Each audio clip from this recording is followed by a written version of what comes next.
Welcome back, everyone. My name is Patrick. You're watching the Oilers Rundown. Well, if it feels like Groundhog Day around here, that's because it almost kind of is. We're going to have to talk about Raphael Lavoie once again. I believe this is the fifth straight day in a row that Raphael Lavoie has entered the news cycle.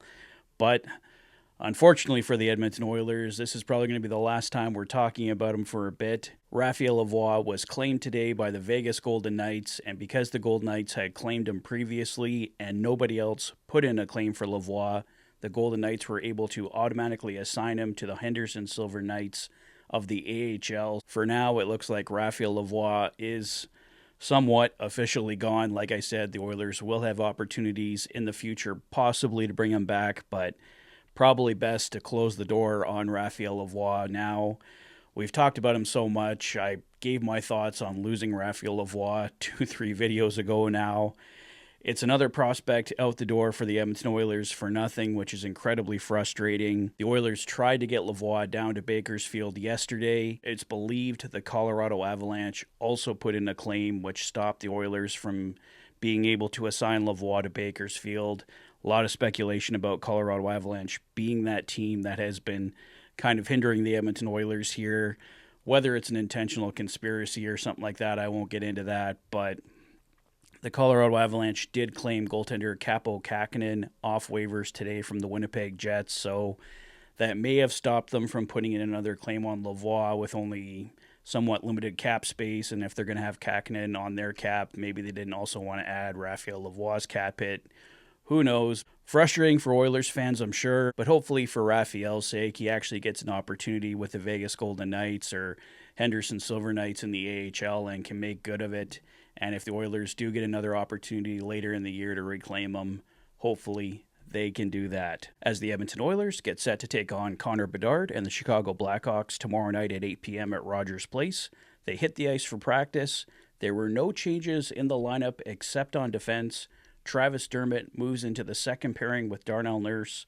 Ty Emberson dropped down to the third pairing with Brett Kulak.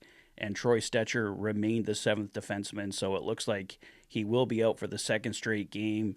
Maybe Troy Stecher draws in against Calgary. Probably depends how Game 2 of the season goes for the Edmonton Oilers. As I said yesterday, I predict something like a 6-1, 7-2 victory. They have to come back in a big way against the Chicago Blackhawks. You're taking on Connor Bedard. You're winless on the season. You're coming off of a 6-0 defeat.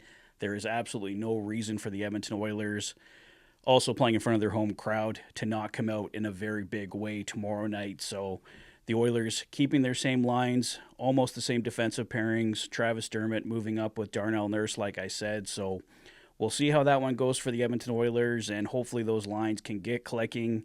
They didn't play together very much in the preseason, which hasn't led to much cohesion so far. So hopefully a big win, a big team effort against the Chicago Blackhawks tomorrow night can change the fortunes for the Edmonton Oilers. We're not going to get too depressed or too worried. It was a 6-0 loss to open the season, but ultimately it is just one loss for the Edmonton Oilers. But like I said, I want to see them bounce back in a very big way against the Chicago Blackhawks. Chicago will certainly have something to say about that, but this team went to Game 7 of the Stanley Cup Finals last year.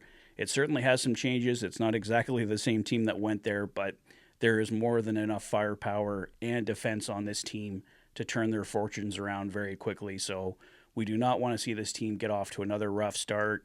Like I said, only one game. It was a 6-0 loss, but ultimately it's just one loss so far. So let's get that first win of the season for the boys tomorrow night against Chicago. Get on a roll. Got the Calgary Flames coming up after that. So lots of reasons for the Edmonton Oilers to get this one turned around quickly and get everything pointed in the right direction. So I think that's all I have for now, guys. It was a pretty quiet day otherwise. So Raphael Lavoie officially joining the Vegas Golden Knights, sent down to the Henderson Silver Knights, so he'll be playing in the AHL still. So hopefully he does get an NHL shot at some point here. And like I said, hopefully the Oilers can find a way to reclaim him sometime in the near future. And maybe he gets an opportunity with the Edmonton Oilers at some point this season, no matter what. So let's see what happens here. Let me know your thoughts on losing Raphael Lavoie again. What do you guys think about the lineup for tomorrow night? Would you have made any other changes? Let me know your thoughts in the comment section below. If this is your first visit to the channel, and you like what you see, please consider liking and subscribing for all the latest Oilers content. You've been watching the Oilers Fanatic. Thanks for being a fan.